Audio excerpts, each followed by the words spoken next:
You know, it's almost like your birthday with a package from China, so let's go.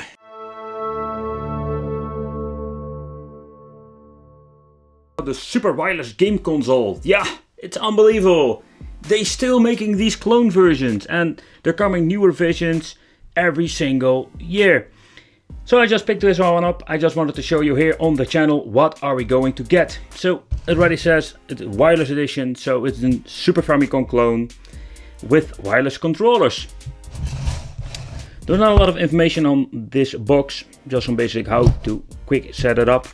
And there is only one downside. Yes, do we see it? Let's see if I can spot if this thing is HDMI. Oh, it is possible this thing comes in HDMI, as you can see here, but I got the AV out. Yeah, still making AV out versions. I have really no clue why. Let me know, do you buy this AV out version or do you prefer HDMI?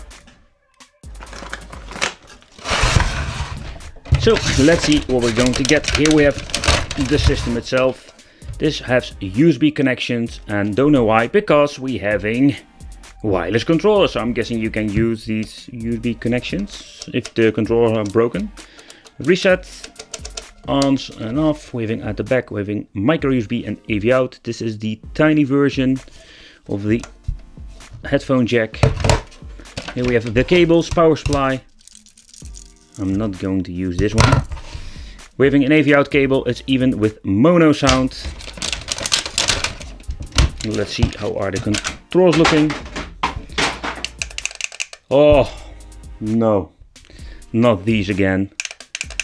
But you must understand that this thing, I'm guessing it's 8-bit. I'm guessing it's 8-bit. If it's 8-bit, we're only needing an A/B. So most of the time it's basically having double turbo buttons. Having a reset, so can this thing be resetted from...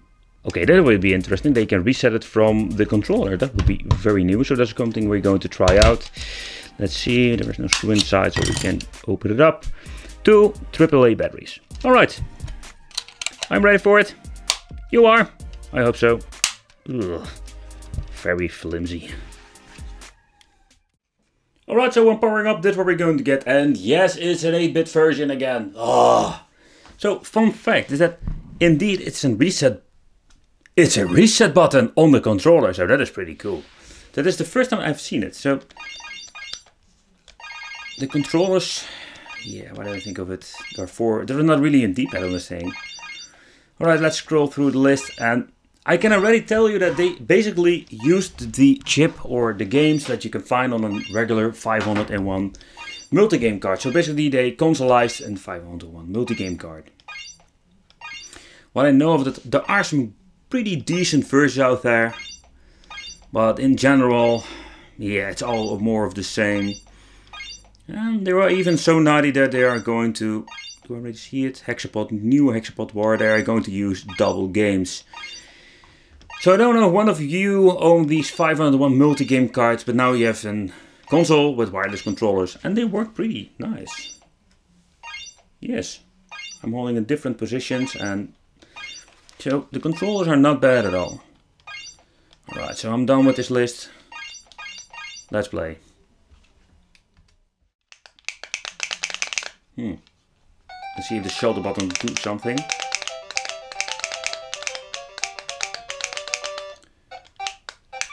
Oh yeah, they do. Are the turbo buttons? Oh yeah, turbo buttons. And they are horrible. Same for the D-pad, by the way. Ooh, the D-pad is very convenient. Come to me. Yes, do you want to come to me? The signal output is not bad at all. I think they're going to start learning, even if they're using the AV out function, they're going to give a device that has some pretty decent AV out output. But again, they love ripping off the Super NES Famicom. And I know of previous videos, I was reading the comments, a lot of people didn't see my video, they just bought it and figured out when they were getting the system, it's basically a fake SNES. Oh, a shame that happens. And like of the multi-game cards, we have the Mortal Kombat 4, the homebrew game. And this game is so horrible. Yeah, and now something happening.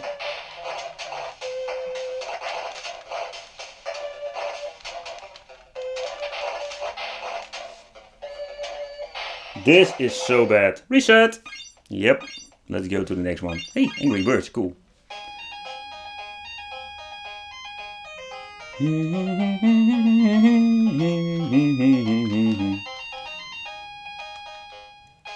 It's a fun homebrew game. I personally prefer the Plant vs. Zombie. But alright, whatever. Next game. Is a Plant vs. Zombie over here? I didn't see it. The Adventure Island Dead.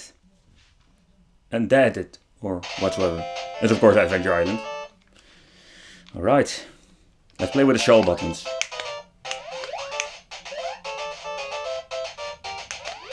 Can I jump with the shoulder buttons? No, it's horrible. Next one.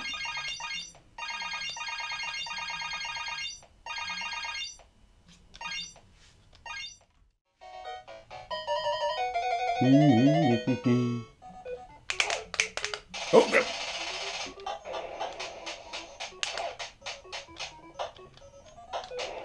Let's blow it up.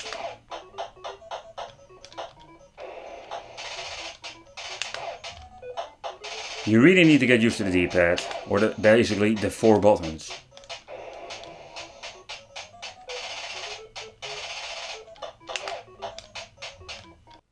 There are some weird games on this thing. Bird Week. What is Bird Week? Oh wait, I've seen it before. You need to feed the birds. Yeah. But the question is, of course, what are we going to get inside? So let's open it up, because I am curious. And there are not even rubber feet. They didn't even put the effort of closing the hole. So let's grab a screwdriver. Let's unscrew it, the 4 screws. All right, they're very tight, but I'm going to get them loose. And let's see what we're going to get. Let's lift it up. All right, so yeah, the up shell just basically 2 plastic buttons. All right. So this is what we're going to get, people. 2 PCB boards. Yeah, 2 switches, reset, on and off. You can see the LED. This one connects the USB connections. This is the PCB board also for the USB connections, but the ribbon cable goes to the back. And let's see where we can find some information about the chip. But there are basically a couple of chips. One for AV out and the other one is for containing the ROMs, or basically the multi-game card. So yeah, that's what's inside. Let's put it back together. Oh, this is really bad.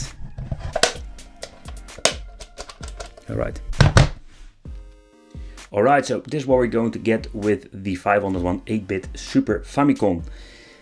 Yeah, the clone version, they're still using these Super Famicom casings. It's very confusing for the people who don't know what they're going to get.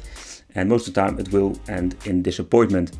If you look at the controller, yeah, it's wireless. Finally, they have a reset button. So, whoa, that took them 3 years to realize that. But the D-pad, they messed it up at the same time. So the controllers, yeah, again, misleading.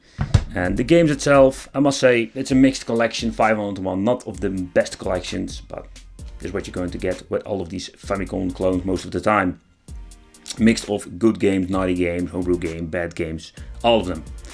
The image quality is not bad at all, I must say that. They improved the image quality if you look at the previous models. So, but nevertheless, let me know what you think of this. But thank you for watching. Don't forget to subscribe to the channel, hit the little bell, and become one of the Wicked family. And hope to see you in the next video.